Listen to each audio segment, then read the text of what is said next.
It was the most dangerous object ever built by human hands, a golden chest that, according to Scripture, carried the very voice of God, an artifact so powerful that anyone who touched it died instantly. It guided armies across deserts. It brought down the walls of an entire city. It rested at the heart of the ancient world's most sacred temple. And then it vanished. No witnesses, no records, no explanation. Some believe it was destroyed in one of history's most brutal invasions. Others claim it was secretly removed, hidden by priests who knew the world was not yet ready to find it. Some say it's in Ethiopia. Others believe it lies buried beneath the streets of Jerusalem. And some believe it never disappeared at all, only that it was placed somewhere no one would ever dare to look. So what really happened to the most sacred object in the Bible? If you haven't subscribed yet, do it now.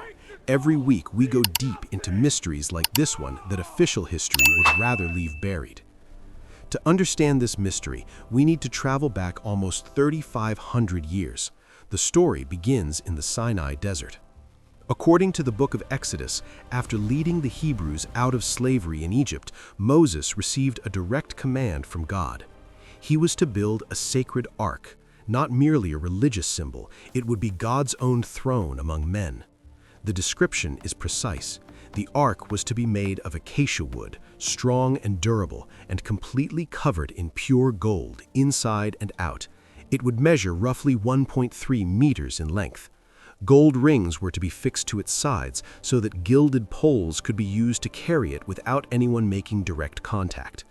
On the lid, 2 solid gold cherubim were to lean toward one another, forming what is known as the mercy seat.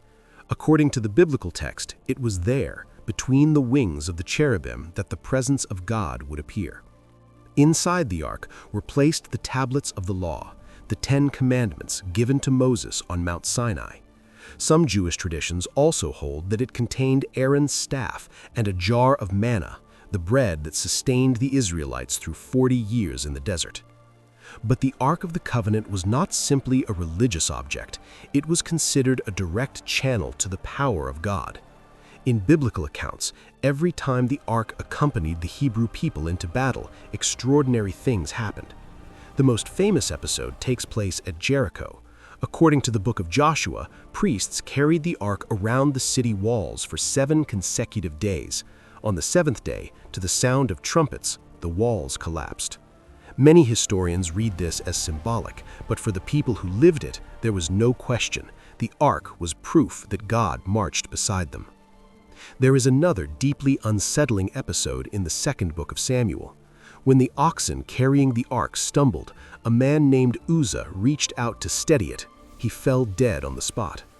The biblical text attributes his death to the wrath of God, but modern researchers have asked a different question. What force could kill a man through touch alone? That question will come back later in this story, in a way that almost no one would expect. Over the centuries, King David brought the ark to Jerusalem, and later it was placed in the most sacred space ever constructed in the ancient world, Solomon's Temple. Deep within the temple was a chamber called the Holy of Holies, so sacred that no one was permitted to enter except the high priest, and only once a year.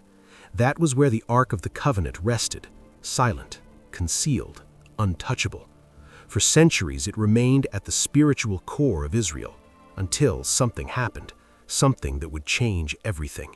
In 586 BC, the Babylonian Empire laid siege to Jerusalem. King Nebuchadnezzar ordered a devastating assault on the city. The temple was looted. Sacred objects were carried back to Babylon. The temple was set on fire, and Jerusalem fell. The historical record of this invasion is detailed. Babylonian chronicles confirm the plundering.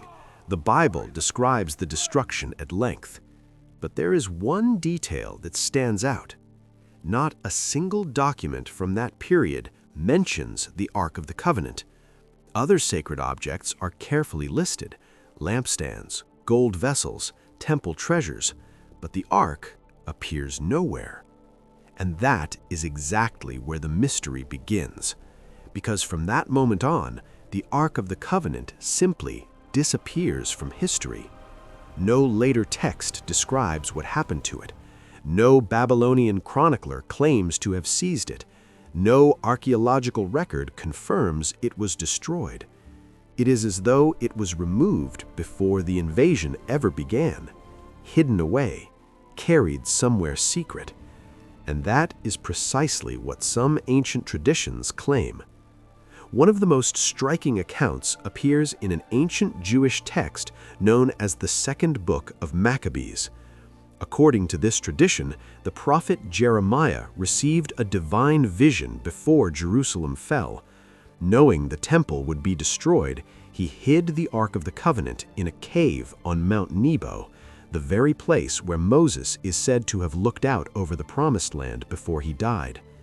The text says Jeremiah sealed the cave's entrance and declared that the location would remain hidden until God chose to reveal the Ark to the world once more. For centuries, this was treated as religious legend, but Mount Nebo is real. It stands in present-day Jordan, roughly 800 meters above the Dead Sea, with a view that stretches across the Jordan Valley and, on clear days, reaches all the way to Jerusalem. Archaeologists have explored several caves in the area. None have yielded any trace of the Ark, but excavations here have historically been limited, and much of the terrain has never been properly surveyed. What is striking is how geographically precise the account is. The author of the Second Book of Maccabees writes like someone who knew the land firsthand, which raises an uncomfortable question. What if this was never just a story? In the city of Axum, there is a small chapel guarded by a single monk. According to the Ethiopian Orthodox Church, the true Ark of the Covenant is kept inside, and it has been there for over 2,000 years. Ethiopian tradition holds that Menelik, the son of King Solomon and the Queen of Sheba, brought the Ark from Jerusalem to Ethiopia. Israelite priests accompanied it, and it has been protected ever since. Today, the Ark is said to rest inside the Church of St. Mary of Zion, but no one can see it. Only a single guardian, appointed for life, is permitted to enter the room where it is kept. He never leaves the grounds. He never speaks to the public, and when he dies, another monk is chosen to take his place. Some researchers dismiss this as symbolic tradition. Others believe Ethiopia is genuinely preserving something ancient. In Ethiopian churches across the country, there are replicas called tabuts. They represent the presence of the Ark, and they are treated with extraordinary reverence, carried in processions beneath veils, never exposed to public view. Archaeologist and writer Graham Hancock spent years investigating this theory. In his 1992 book, The Sign and the Seal, he argues that the historical and geographical evidence points convincingly to Ethiopia as the Ark's final resting place. Hancock traced a route leading through Egypt, across Elephantine Island, home to an ancient Jewish temple, and eventually to Ethiopia via Lake Tana. But to this day, no scientific examination of the object in Axum has ever been allowed. The Ethiopian government and the Orthodox Church maintain total control over the site, and their refusal to permit any outside verification only deepens the mystery, fueling both belief and doubt. If this story is pulling you in, subscribe to the channel and turn on notifications. You won't want to miss what comes next. And there is one more possibility. Perhaps the Ark of the Covenant never left Jerusalem at all. Some archaeologists believe it may be concealed in tunnels beneath the Temple Mount itself. One of the most compelling theories emerged in the 19th century when British engineer Charles Warren explored a network of underground passages near the temple and uncovered ancient tunnels dating back to the First Temple period. Decades later, other researchers proposed that priests may have hidden the Ark in secret chambers before the Babylonian forces arrived. It is not an unreasonable idea.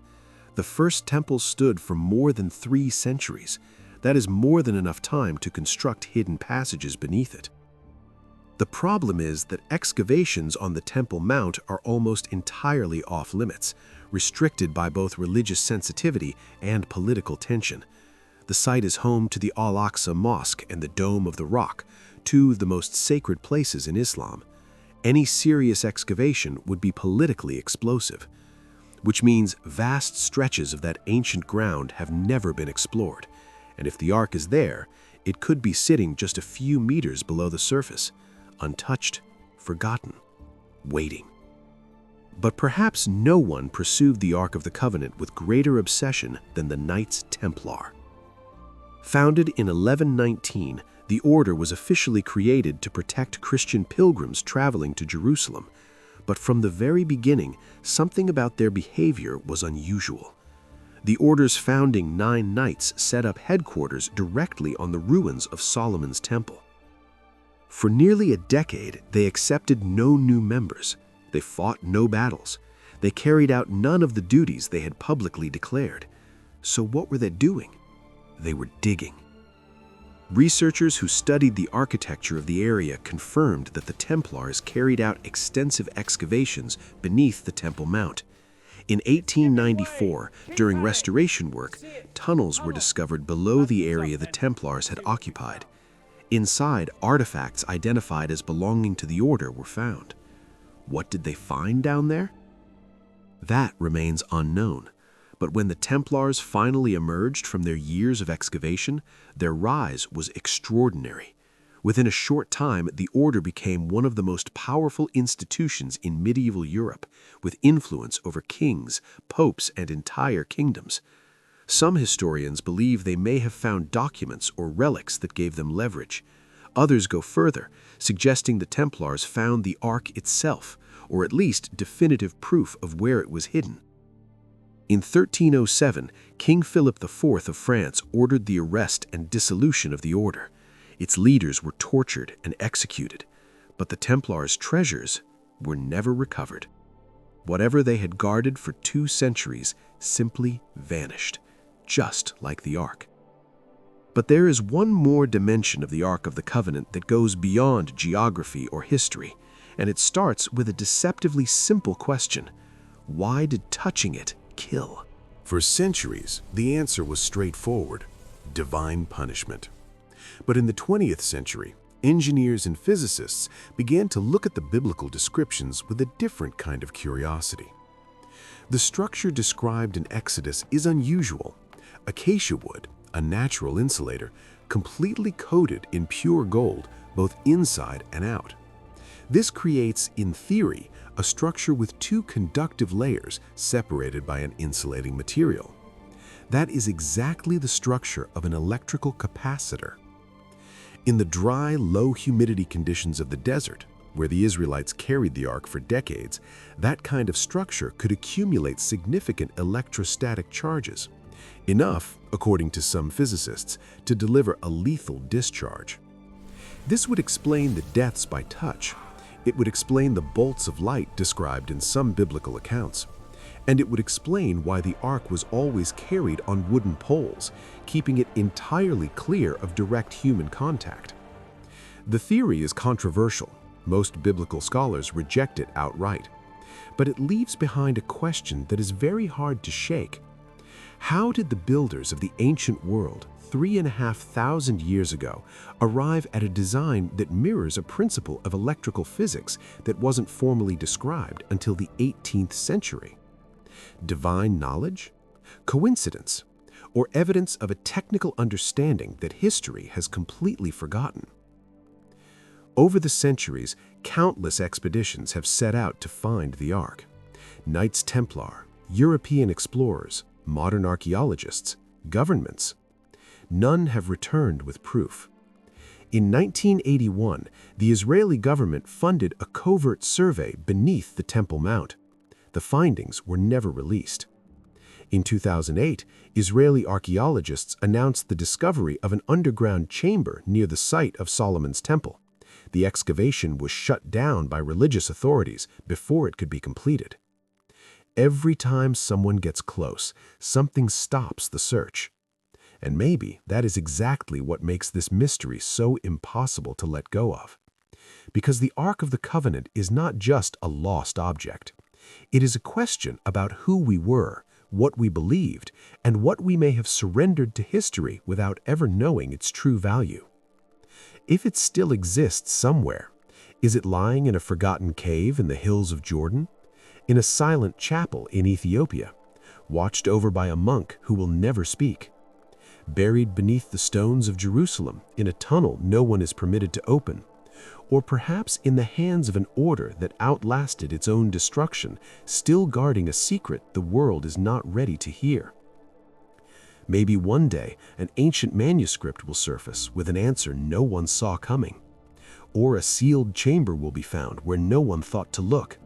Or a guardian, after centuries of silence, will finally decide to speak. Or maybe the secret of the Ark of the Covenant is being kept exactly the way its guardians intended.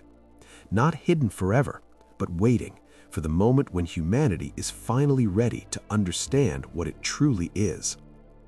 This was another episode of Sacred Roots. If you made it this far, drop a comment below. Where do you think the Ark of the Covenant is today? And don't forget to subscribe to the channel and keep exploring with us the most mysterious and sacred places on Earth.